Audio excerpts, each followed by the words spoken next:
Hello நண்பர்களே, வணக்கம். நான் உங்கள் பிரியா. நம்ம இன்றைக்கி பார்க்க போகிற பதிவு என்ன அப்படின்னு பார்த்தீங்கன்னா, நாளைக்கு நம்மளுக்கு ஏப்ரல் 14 சித்திரை முதல் நாள் தமிழ் வருட பிறப்பு. அனைவருக்கும் நம்மளோட சேனல் சார்பாக தமிழ் புத்தாண்டு நல்வாழ்த்துக்கள். நாளைக்கு நம்ம தீபமேற்றி சாமி கும்பிட்றது நிறைய பேர் வழக்கமாக வச்சுருப்போம். அந்த தீபத்தை நம்ம சொல்லக்கூடிய இந்த பொருட்கள் மீது ஏற்றுனீங்க அப்படின்னா உங்களுக்கு வற்றாத பணம் வரவும், அதே மாதிரி செல்வ செழிப்பிற்கும் மகிழ்ச்சிக்கும் குறைவில்லாமல் உங்கள் வாழ்க்கையில் ஒரு சிறப்பான முன்னேற்ற பாதைக்கு கொண்டு போகும். கணவன் மனைவிக்குள்ள ஒற்றுமை, அப்புறம் குடும்பத்தில் சகல ஐஸ்வர்யமும் நிறைந்து இந்த பிறக்கக்கூடிய அந்த விசுவாவசு ஆண்டு உங்களுக்கு நல்ல ஆண்டாக தொடங்கட்டும். நம்ம அதற்கு என்னென்ன செய்யணுங்கிறத நம்ம இந்த பதிவில் பார்க்கலாம்.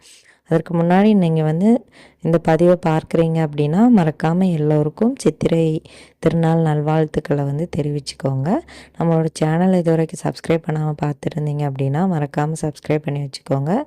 இது போல் பயனுள்ள தகவல்களை நீங்கள் தொடர்ந்து பார்த்து தெரிந்து கொள்ள முடியும். இப்போ வாங்க நம்ம பதிவுக்குள்ளே போகலாம். எல்லாருக்குமே சித்திரை திருநாள் அன்னைக்கு காலையிலே குளிச்சுட்டு நீங்கள் தீபமேற்ற பழக்கங்கள் கண்டிப்பாக இருக்கும்.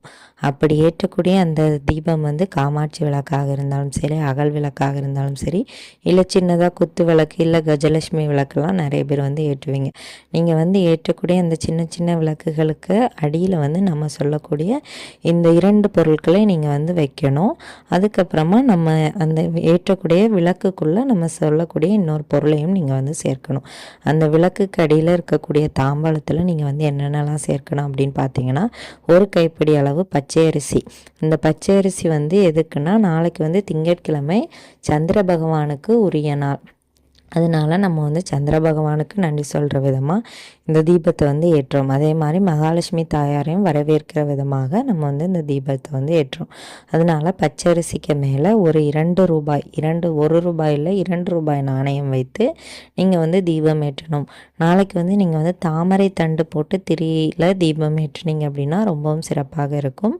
இல்லை சாதாரணமாக வெள்ளை திரி தான் இருக்குது, தாமரை தண்டு திரியெல்லாம் நான் வாங்கலை அப்படிங்கிறவங்க வெள்ளை நிற திரியிலே நீங்கள் தீபம் ஏற்றலாம். தீபம் ஏற்றிட்டு நல்லெண்ணெய் தீபம் கூட ஏற்றலாம்.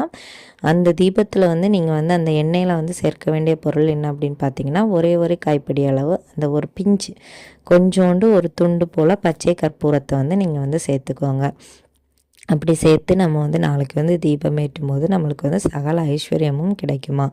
அதே மாதிரி இந்த தீபம் ஏற்றினதுக்கப்புறமா நம்ம நிறைய பேர் வீட்டில் கனி காண்ற பழக்கம் இருக்கும்.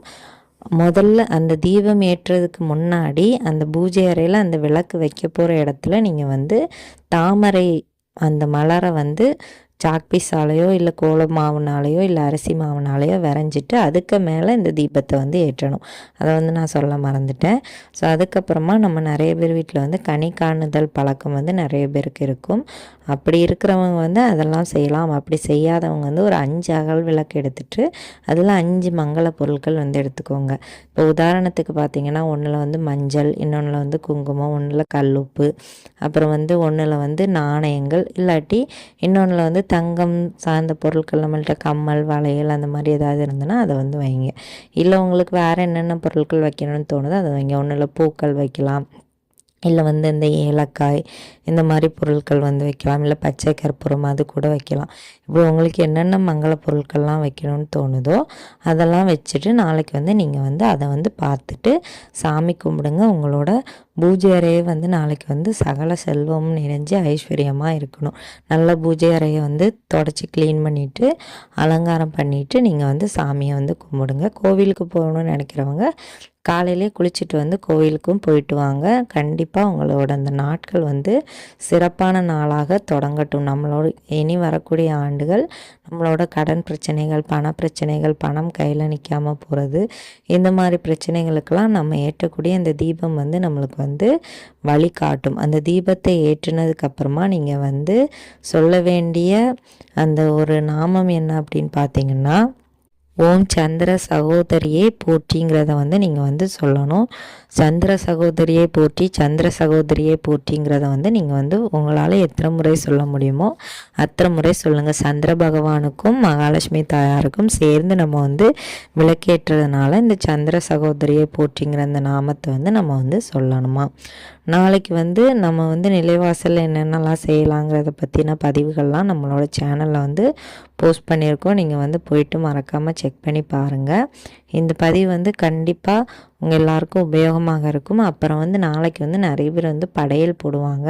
ஸோ படையல் போடுறதுக்கு வந்து சரியான நேரங்கள் எப்போ அப்படின்னு பார்த்தீங்கன்னா, காலையில் 6 மணிலேருந்து 7:20 வரை, அடுத்து 9 மணிலேருந்து 10:20 வரை, மத்தியான நேரம் பார்த்திங்கன்னா 1 மணிலேருந்து 2 மணி வரைக்கும் இருக்குது. உங்களுக்கு வந்து எப்போ 3 நேரத்தில் எப்போ படையல் போடணும்னு தோணுதோ அப்போ வந்து பண்ணிக்கோங்க. மேக்ஸிமம் மத்தியான வேலை தான் உங்களுக்கு வந்து உபயோகமாக இருக்கும். இந்த பதிவு வந்து கண்டிப்பாக உங்கள் எல்லாருக்கும் பிடிச்சிருக்கும்னு நினைக்கிறேன். பிடிச்சிருந்துச்சி அப்படின்னா லைக் பண்ணிவிட்டு நம்மளோட சேனலையும் சப்ஸ்கிரைப் பண்ணி வச்சுக்கோங்க. இது போல் பயனுள்ள தகவல்களை நீங்கள் பார்த்து தெரிந்து கொள்ள முடியும். இந்த வீடியோவின் முழு பதிவை பார்த்த அனைத்து நண்பர்களுக்கும் மிக்க நன்றி.